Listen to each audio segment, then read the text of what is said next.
existe um estudo hoje que mostra que a política ela tem que ser voltada para as pessoas, certo? Nós já vivemos muito uma política para as coisas. De dizer assim, eu calcei a rua, então se eu calcei a rua foi bom para Pablo. E é bom mesmo. Mas só que eu não fiz uma política para Pablo diretamente. Eu fiz para política indiretamente para Pablo. Mas assim, eu acho que a nossa grande diferença, a gente não vem de uma árvore genealógica política, entendeu? A minha família, ninguém na minha casa já foi candidato nem a Síndico síndico do prédio. de prédio, nem a presidente de associação, entendeu? Então a gente é livre desses vícios, certo? Maléficos que têm atingido a sociedade como um todo ao longo de décadas, né? De muitos anos. Então isso eu acho que essa é a nossa grande diferença.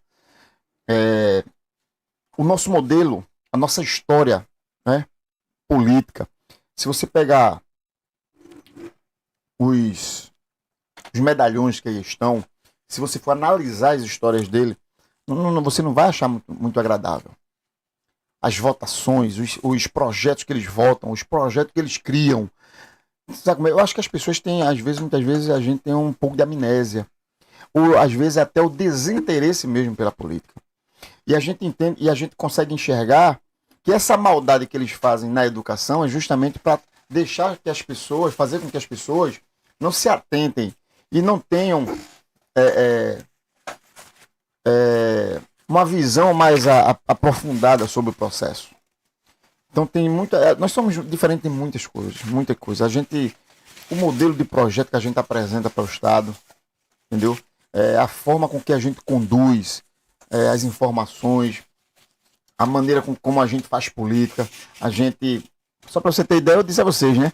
A precocidade, para eu ser candidato em 2020, eu tive que começar a fazer um trabalho em 2016, compreende? E eles são muito precoces. Só para você ter ideia, queria dizer aqui, o Anderson Ferreira, por exemplo, o candidato lá de Jabotão, quando ele surge na política, ele já surge candidato a deputado federal e vai lá e ganha as eleições. E ele conta isso como se fosse um trunfo gigante. Porque nós. Claro, a estrutura financeira, a estrutura política que o pai já era, que o irmão tal. Então você já vê que o Miguel Coelho, não, porque eu fui o deputado federal mais jovem, é claro, cara. Se você tivesse na barriga ainda e o pai quisesse fazer você deputado federal, faria. Estrutura dessa. Entendeu? Então. Mas o que fez efetivamente? O que fez o que eles fizeram efetivamente para serem porque eleitos? a estrutura financeira, justamente. A estrutura financeira é muito grande. Compreende? Enquanto tu saboreia, eu vou bater um papo aqui com o Pablo rapidinho, mas eu vou fazer a pergunta pra você. O que eu acho na política, saboreia aí, aproveita. O que eu acho assim, que existe na política é o seguinte. É igual ao futebol. Eu queria saber como fazer para nunca sempre dar esporte antináutico. A política é basicamente isso. Sempre a galera lá de cima, como é que faz para convencer o povo de que tem um cara diferente querendo vencer e ajudar? Como é que combate essa galera? O Retrô chegou ali, né? Chegou lá no finalzinho. Aí, depois daquele jogo, o pessoal ficou, não, mas é porque foi um time grande e tal, era o Náutico, era o Náutico. Porque Bolsonaro, o que Bolsonaro conseguiu através da internet. Né? Eu não sei se ele foi um caso único. Como é que convence o povo a olhar também para esses novos que querem vir com essa nova ideia de política? É um projeto. Na verdade, Bolsonaro foi um projeto, né? Bolsonaro não só foi a internet. Quem acompanhou o Bolsonaro lá de trás. Desde os 17 anos. Ele praticamente. Assim, primeiro, uma personalidade muito forte. Sei.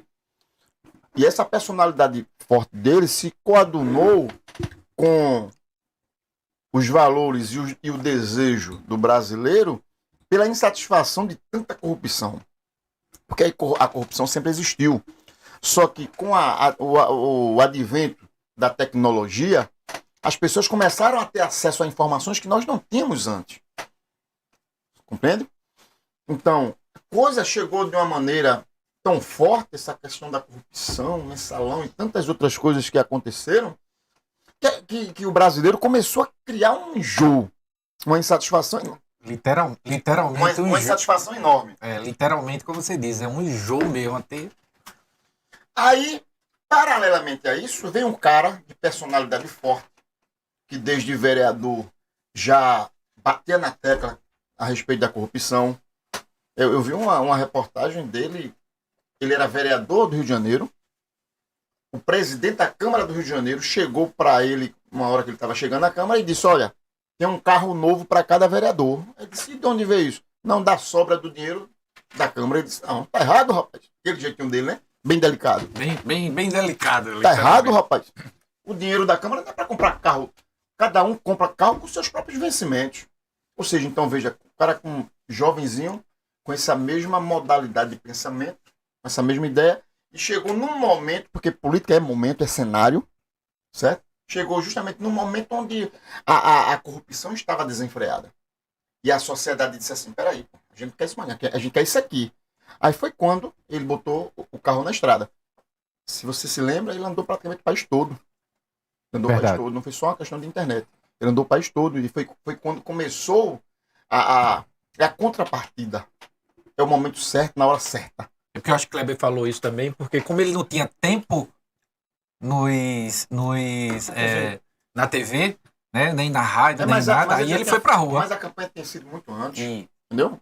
O trabalho vem bem antes. E né? você lembra que ele quando chegava, ele avisava pela internet e tal, ó, ele Bolsonaro usou a vai estar em internet. tal estado, aí pronto, as pessoas já iam para o aeroporto, tal, aquele negócio todo. Entendeu? Então foi um trabalho muito antecipado, muito antecipado. E isso se coadunou com o momento de corrupção que estava em alta e as pessoas não aguentavam mais, estavam sentindo aquele reflexo da corrupção nas suas próprias vidas, não é? Então é muito cenário. A gente vive um cenário hoje de uma política muito intensa, muito forte, poderosa de recursos, compreende? E quem tem poucos recursos, por exemplo, eu tenho certeza, se todos os candidatos, todos os 11 que temos aí, começassem do zero, todo mundo sem recursos, nós ganharíamos essas eleições. Fácil. Por quê? Pelo saturamento. As pessoas estão saturadas com esses mesmos nomes. E se eles não tivessem tanto dinheiro para investir nas suas campanhas, as pessoas não iam com ele. As pessoas iam com a gente, com o nosso novo modelo de governar, com as nossas ideias. Só que a gente não tem estrutura para chegar em todos os... a gente não tem estrutura para que a nossa voz chegue a todas as pessoas. E eles têm. Eles têm como chegar em todos os municípios. Eles têm como chegar um líder lá, toma tanto para tu, junta as pessoas aí que a gente quer falar. Então ele tem como fazer com que a voz dele chegue. E se a voz dele chega e a minha não chega, então as pessoas que ouviram ele lá e não me ouviu, vota neles. Entendeu? Então é um projeto muito poderoso. É como eu disse, numa pré-campanha colocaram em mais de 300, 400 outdoors no estado inteiro. Eu andei o estado quase todo e onde a gente via era outdoor do pessoal lá, pô. E um outdoor é R$1.500. Verdade.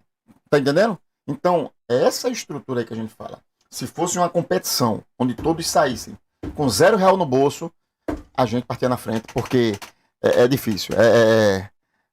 O povo não aguenta mais. E não tem a verba.